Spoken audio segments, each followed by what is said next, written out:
This is my $3,600 gaming PC, and this is a $6,000 gaming laptop from MSI. Okay, well, it's actually $4,000 for those of you Americans, so yeah, sucks being a Canadian. But anyways, the specs on this monster are insane with the latest generation Intel i9-285HX paired with the NVIDIA RTX 5080, which, fun fact, I was actually there in person when Jensen Huang unveiled the latest generation of 50 series graphics cards, which was insane, and I managed to get almost 20 million views on one reel, which is just crazy. And as for my PC, this thing has an older generation i9-14900KS paired with a desktop RTX 5070, so on paper, these are older and less powerful components, but in theory, well, at least in my mind, this thing should perform pretty similarly to the gaming laptop, which we will find out. And my goal is to see if this gaming laptop can replace my gaming PC, especially on the go. So yeah, let's unbox the beast.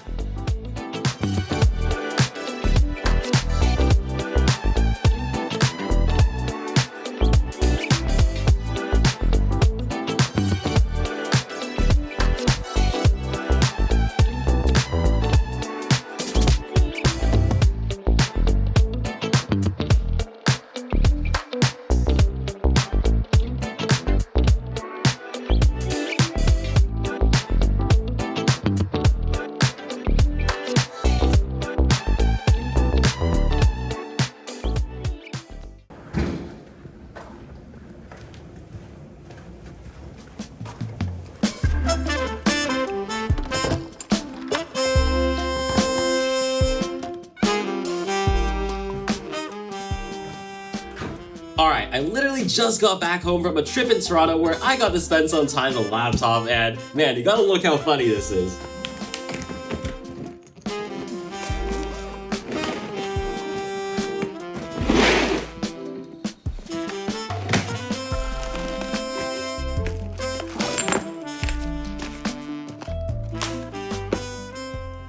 Yeah, this laptop is literally so big and heavy at like 8 pounds that I literally had to shove it inside my suitcase because there was no other way of carrying it, and then I had to wrap it in this protective cloth that came in the unboxing so I don't damage it at all.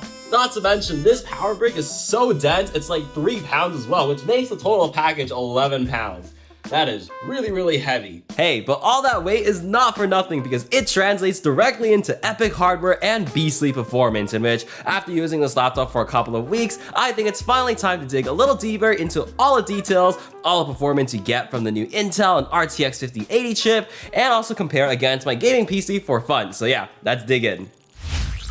So, as I said, this thing is an absolute monster, and it definitely looks like it too, with its classic black and red gamer design, which we'll talk about first. And I like how MSI did it in a very minimal and sleek way that still looks incredibly clean. You've got that iconic glowing MSI logo on the lid, subtle red stripe accents on the side vents and throughout the back where the hinges, and it's even subtly carried into the inside. I also love how there's no unnecessary text on the outside either, with the only one being the true gaming phrase engraved in the back. The bottom of the laptop is absolutely sick though, with so many textures and different patterns being used for the vent designs that are drilled in, with more subtle red accents that point towards the Raider branding. The coolest and the one that MSI is very proud about though is what they call their 3D cooling stands, in which the rubber feet, which look cool, different layers of elevation, literally elevate the laptop so there's adequate airflow on the bottom to cool and vent out these beefy components. And as for ports, you unsurprisingly get a bunch of them, but we have to start off the inclusion of 2 Thunderbolt 5 ports because it's a significant leap ahead of Thunderbolt 4, giving you up to 120 gigabits per second of bandwidth in one direction with DisplayPort 2.1 support built in. That's actually a big deal because if you're like me and constantly out of external SSDs, having fast Thunderbolt drives in the future with this kind of speed would be absolutely game-changing for my workflow once I can afford them. And the fact that you're now able to run 3 4K displays at 144Hz or even 2 8K displays at 60Hz off a single port is just truly insane. Also, just a side note, Thunderbolt 5 also now supports power delivery 3.1, which means that you can charge this through the USB-C port at up to 140 watts. So if you have a beefy power bank like me that's capable of doing that, you'll be able to top up on the go for emergencies. And as for the rest of your ports, you get 3 USB-A 3.2 Gen 2 ports, which is plenty for all your accessories without needing a dongle, a full-size HDMI 2.1 port for external monitors, and obviously a headphone jack so you can connect headphones, in which I wish they had slightly more power and better hardware to drive higher-end headphones. I also love how the DC in port for power is at the back to keep that thick cable out of the way, and there's even an Ethernet port which can support 2.5 gigabits per second, which is great, just like the Wi-Fi 7 killer chip on here. That's literally given me the most stable Wi-Fi connection I've ever tested. Not to mention, it's blazing fast with the potential for up to 5.8 gigabits per second transfer speeds and ultra low latency down to 2 milliseconds. Super duper important for someone like me who uses Frame.io a lot to share large video projects, and also since I upload a lot of videos. And for my fellow content creators, you also get a full-size SD card reader, which is super fast and gives me no issues at all, which is very important to someone who offloads a lot of footage from multiple cameras. Okay, let's now dive into the actual laptop, starting with the keyboard, which is fantastic, especially with the per key RGB lighting that looks awesome, in addition to the Mystic light bar at the front, which I wish was diffused a little bit more evenly. But anyways, you can customize the lighting in SteelSeries GG up to your liking. The layout of the keyboard also leaves me with no complaints other than the shorter right shift key, but in return you do get larger arrow keys, which I completely understand is more useful for gaming, and you also get cool see-through WASD and power button keycaps. There's a dedicated co-pilot button to bring that up quickly, and I love the indicator lights for the caps lock, the numbers lock, the mic mute, volume mute, and function lock buttons, which are always useful, just like the large number pad off to the side. No complaints with the large touchpad either, which tracks well and clicks really well, although I do want MSI to bring down the touchpad just a little for easier reach. And lastly, the webcam and microphones aren't bad, but I especially love the physical shutter for security and the fact that there's an iris sensor in the array for super fast facial recognition in the day or in the dark, which is just super reliable, in which MSI even put a fingerprint sensor as backup. Okay, and one last thing to talk about before we get into the components is by far my favorite part of this laptop, the gorgeous, and let me say that again, seriously gorgeous 18-inch 4K mini LED panel with thin bezels that are the absolute best I've used in a laptop before. First of all, it's absolutely huge with a 16:10 aspect ratio, which just offers you so much productivity space, especially for split screen multitasking, which is amazing, and as someone who edits video primarily, having a video preview that's actually big enough when color grading, not to mention having a longer timeline to view, is awesome. Watching content such as TV shows and movies are also an absolute joy with such a big screen, especially since this is a 4K panel, which looks super duper sharp, and with 1000 nits of peak brightness and an insane 2,000,000:1 contrast ratio, you just get deep blacks and bright highlights. An absolute bonus for me as well is the 100% DCI-P3 color space coverage, which, dare I say, the sRGB calibration is literally spot on with my trusty MacBook Air display, which means I can truly trust it for editing videos. Now, if there's one thing to be a little disappointed about is the so-called 6-speaker array that is tuned by Dyna Audio, which out of the box sounds only okay. I actually do own a pair of OnePlus Buds 3 Pro tuned by Dyna Audio, which sound amazing, but for some reason, these speakers aren't tuned properly, in which I can use the Nahimic app by SteelSeries to EQ and fix some of its frequencies, but there's just not much bass on the low end, not to mention they sound a little bit tinny and don't get that loud, which is quite a disappointment. Not a deal breaker though, and I'm making it sound like they're worse than they are, in which they're still better than a lot of laptops, but I really hope MSI can improve these a lot with the next generation. Alright, we can now finally talk about the heart of this beast and what the actual significance of this laptop is, the performance. With my spec over here, I have an Intel Core Ultra 9 processor 285HX, which has a whopping 24 cores with 8 of them being performance cores, which all come together for an insane 85-watt TDP, which I cannot stress how amazing that is for a laptop. And something super important is also the improved NPU, which is 25% better than the previous generation, which will be super duper for all of you who work with AI development and need to run AI tasks or workflows locally. And as for graphics, it's packing the latest NVIDIA GeForce RTX 5080 with 16 gigs of GDDR7 VRAM. So, as I mentioned at the beginning of the video, I was at the live keynote event during CES in Vegas, so I actually got to learn a lot about the improvements the new 50 series of graphics card bring, which I would really love to explain to those of you who are unfamiliar right now. First is DLSS4 and its use of AI to generate fake frames, which have been so controversial, but honestly speaking, after seeing it live in person with the demos, it's honestly quite impressive and hard to tell a difference, in which it's only gonna get better as the tech progresses, so let's just wait and see. But the main point is, DLSS 4 can now generate up to 3 additional frames per traditionally rendered frame compared to the singular one from DLSS 3,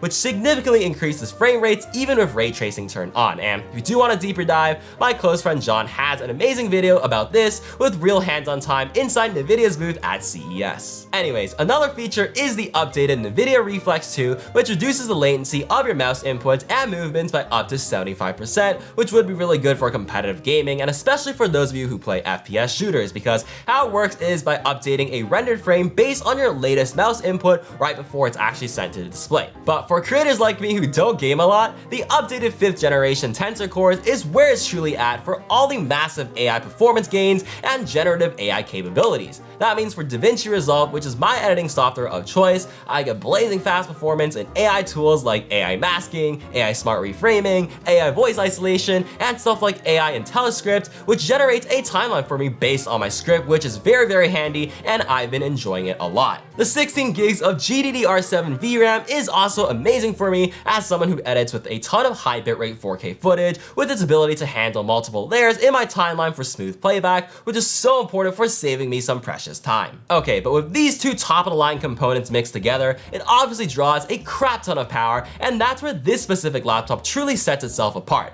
by allowing a combined 260 watts of power for the CPU and GPU with MSI Overboost Ultra technology that's activated when you use the extreme performance mode and are plugged into the wall. This is a big deal because unlike desktop PCs, most laptops have strict power draw limits that get shifted between the CPU and GPU. This often means that one component is throttling depending on which one needs to pull more power. But with MSI's Overboost Ultra technology, it basically allows the RTX 5080 to draw its full 175 watts of TGP and also allows the 285 HX chip to pull its full 85 watt TDP at the same time for a combined 260 watts. And obviously, to handle all of that power draw, the cooling system is absolutely beefy too, with 7 copper heat pipes and 2 fans, which is honestly so impressive how it can keep the system cool and able to run for hours and hours of gaming and editing, which I've done without throttling the system and making everything laggy. And yes, the fans do ramp up and actually get pretty loud, but the laptop honestly doesn't get burning hot to use, which is definitely a good thing, and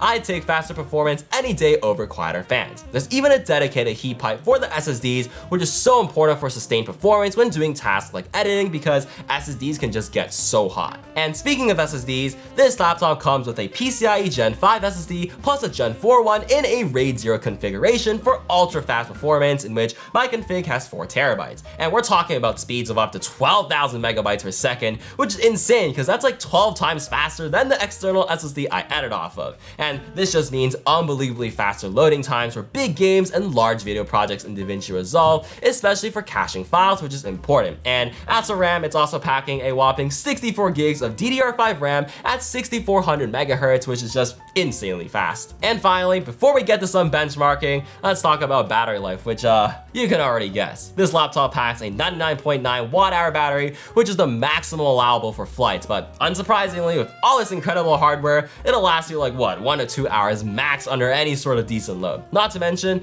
Windows performance on battery is still much worse than plugged-in performance, which is something that affects all Windows laptops, and I don't even know why you would ever use this laptop without being plugged into the wall anyways. Alright, but before we end off the video, let's do a little bit of benchmarking for fun, because I'm really curious to see how the gaming laptop performs compared to my gaming PC. And yeah, I'm not a benchmarking channel, and I don't know all that technical, serious stuff, so just take my stuff with a grain of salt. So first up, we got DaVinci Resolve, in which I already loaded a big 4K video project on here, and this is my M4 MacBook Air, which exported the 12-minute video in around 5 minutes and 44 seconds, which is actually quite impressive as it's double the speed of the actual video itself. Alright, now I've connected the SSD that was connected to this MacBook into this laptop itself, and we've loaded up the same video project in DaVinci Resolve with the same exact export settings. So we're gonna go over here, we're gonna click render all, and see how long this takes. And boom, it is complete in 1 minute 52 seconds. That's actually insane. That is over double the speed of my M4 MacBook Air, which is honestly not that surprising. But yeah, you can actually hear the fans going right now, and they've turned right down, so that's pretty cool. And now, onto the PC. All right, everything's loaded up, same settings, same project, same everything. So let's see who wins. Let's click on the render all button and focus, come on, boom. There we go. let's go. Let's do this. And 2 minutes and 7 seconds. What? No way. Oh my god. The gaming laptop actually outperformed my gaming PC for video exporting. That's just crazy, man. That was unexpected. Oh my god, no way. Alright, I now have Cinebench 2024 running on both these machines to test the CPU, and I was originally going to test the GPU as well, but apparently, according to Reddit, Cinebench does not support RTX 50 series of graphic cards yet, so that sucks, and I don't have money to buy Cyberpunk 2077 right now, or 3D Mark, so yeah, we're just going to have to deal with the single core and multi-core test. But yeah, let's start with the PC first, because I want to leave this laptop for the ultimate reveal at the end. Alrighty, single core first, let's click start. Kaboom.